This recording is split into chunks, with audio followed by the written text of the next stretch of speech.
It's preaching time. Preaching time. From Ephesians chapter 2, beginning at verse 8. If you're there, say amen. And it reads on this wise: For by grace are ye saved through faith, and that not of yourselves. It is the gift of God, not of works, lest any man should boast. For we are his workmanship, created in Christ Jesus unto good works, which God hath before ordained that we should walk in them. The word of God for the people of God. I want to talk a few moments about the works of God's grace. The works of God's grace. Thank you, ushers. You may be seated. All of God's works, whatever kind or nature they may be, are designed to praise Him.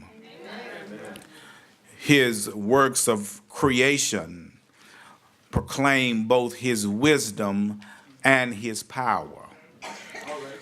His works of provision display His goodness. His works of redemption magnify His grace. It is of these that Paul is speaking of in the context, even of all that God has done for us through Jesus Christ. He declares that it was all done so that the ages to come might show the exceeding riches of His grace. That's right. Paul goes on in the pretext in verses 1 through 3, first of all, dealing with how sin works against us, those of us who believe in Christ Jesus. He describes in verse 1 how the sinner is not merely sick, but the sinner is dead in trespasses and sin. This dead in trespasses and sin, Paul means that the person at this point in their life is spiritually dead.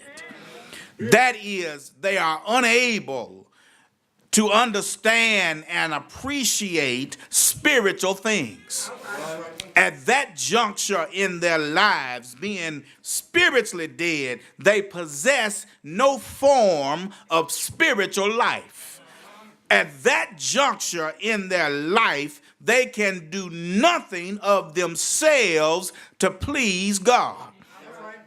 Paul alludes to the fact that the spiritually dead man is also disobedient.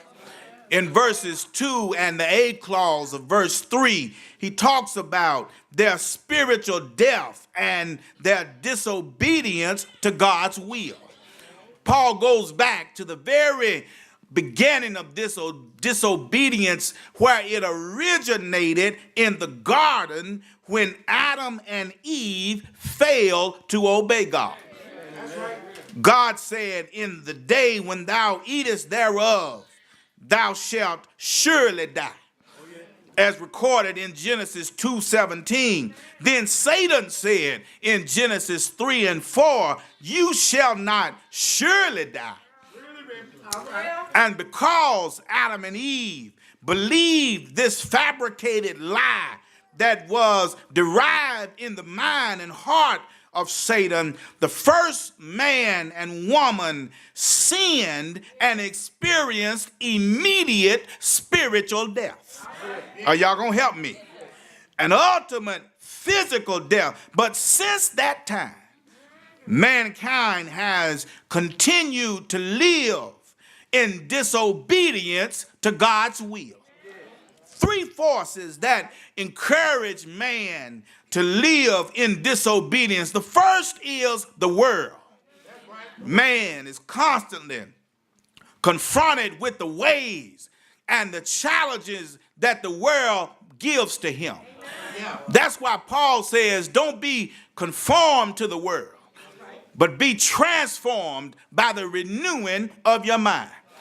The second thing that tends to encourage man to be disobedient is Satan himself. The one who seeks to kill, steal, and destroy everything that God himself has manifested in the life of the believer through Christ Jesus. And the third thing that encourages man to be disobedient is the flesh. All of us on a daily basis are forced with the challenge whether to please God or to please the flesh. We are challenged every day as to whether or not I yield to the temptation of the world or whether I govern myself to the will of God. So then, as we look at this, man is disobedient. Then in the B clause of verse 3, Paul alludes to the fact how man is depraved. The lost sinner lives to please the desires of the flesh and the wishes of his mind.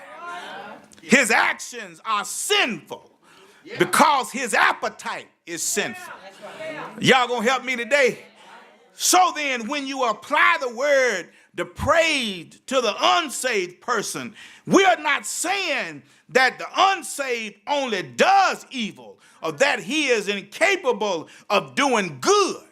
Paul is alluding and saying here that the unsaved is incapable of doing anything that merits salvation or to meet God's standards in holiness. Jesus said that lost sinners do good to each other. Luke 6:33, and even to their children in Luke 11:13, but they cannot do anything spiritually to please God. So Paul goes on now, but in verse 4, he makes the transition from how sin works against us to how God works for us. And to the believer today is good news to know that on one hand, at the beginning of your life when you were unsaved, sin worked against you. But once you confess and accept, now God begins to work on your behalf. First of all, he says in verse 4, for he loved us. Look at what he says here. Paul says, by nature, God is love. That's what John says in 1 John 4:8. But God would love even if there were no sinners, because love is a part of his being. Theologians call love one of God's attributes. But love in itself, here, God has two kinds of attributes. He has those that he possesses of himself. Intrinsic attributes such as life, love, and holiness. And then those by which he relates to his creation, especially to man, his relative attributes. By nature, God is truth. But when he relates to man, God's truth becomes faithfulness. God is by nature holy. And when he relates that holiness to man, it becomes justice.